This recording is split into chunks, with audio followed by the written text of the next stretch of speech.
Okay, last time we looked at box plots, which is a visual representation of the spread of data. Now we're looking at standard deviation, which is the numerical test. It's both in core maths and in A-level statistics, so it's a joint one today. So standard deviation measures the spread of data. The other term you need to be aware of is variance. This is the standard deviation squared. So this looks at the variance within your data, how far data is apart. Now this formula may look complicated. This is the formula for standard deviation for a sample.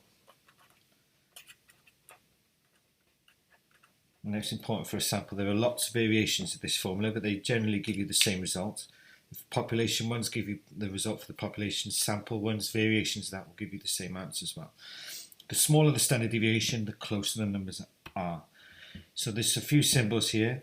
That's the Greek letter here that represents standard deviation. Okay, we've got the square root, we've got sigma here, which is the sum of, you might be familiar with Excel. And then we've got x minus x bar. Now x bar is the mathematical symbol for the mean, and n is the number in the sample. So it's easier to see when you're comparing two sets of data. Now, McDonald's and KCF have been arguing for a while now who sells the most chicken nuggets. Now, the sale figures are in millions, and this is a sample because it's just taken from a week. So these are the samples, these are the numbers taken from each day for McDonald's, and these are the numbers taken for KCF each day. Now, some of you may be looking at this saying, oh, I can see who's more consistent already, but we need to test it and get the figures out to verify. So I've calculated the mean. Now, basically, I'm adding all the numbers up, divided by how many there are. That's what it means. So, adding them one up gives me 28, divided by 7 gives me 4.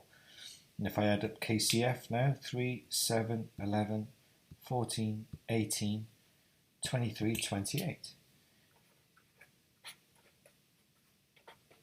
4. So they both have a mean sale figures of 4 million chicken nuggets a day. So they could both argue they both got the bragging rights, but if we look at the standard deviation, it will really help. Now, we're going to look at McDonald's first over here. So we know the mean is 4. So we need to work out how far away each of these numbers is away from the mean. So we got xi take away x bar. So each of these figures I'm taking the mean away from. So 1 take the 4 gives me negative 3. 1 take away the 4 gives me negative 3. 1 take away 4 is negative 3, 4 take away 4 is 0, 8 take away 4 is 4, 8 take away 4 is 4, 5 take away 4 is 1. Now if we add these together you will see we get 0, so this is why it's important to square them.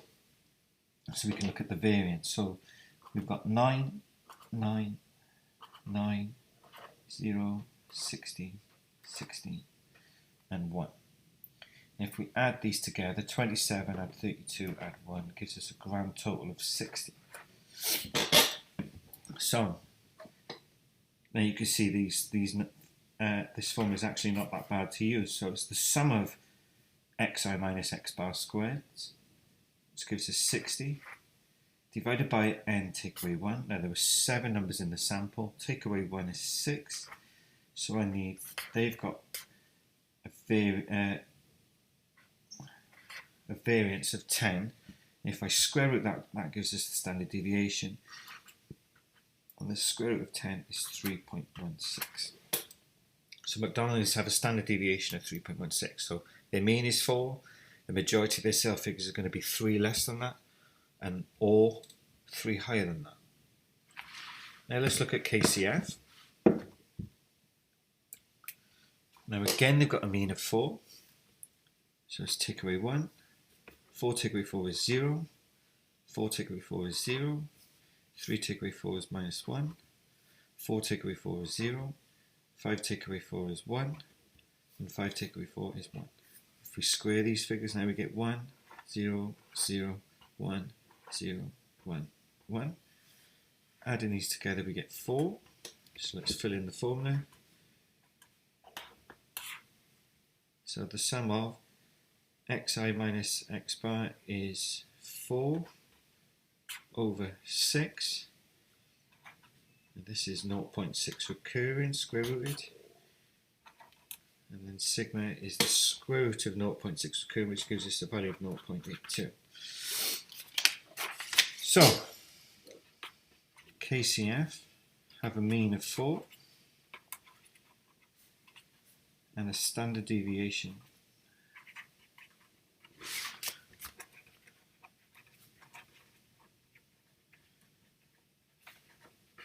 of 0.82.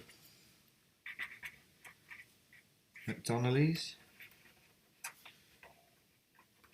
have a mean of 4 and a standard deviation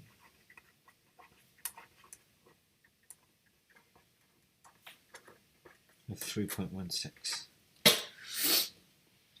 So KCF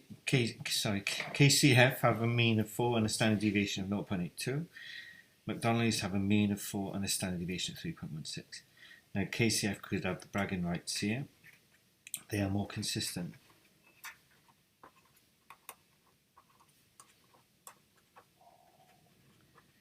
In sale figures. Each of the numbers in the sample are within 0.82 of the mean on average. Whereas McDonald's, there are either 3 below the mean or 3 above the mean on average. So this really is a massive indicator and a really good statistics tool to be using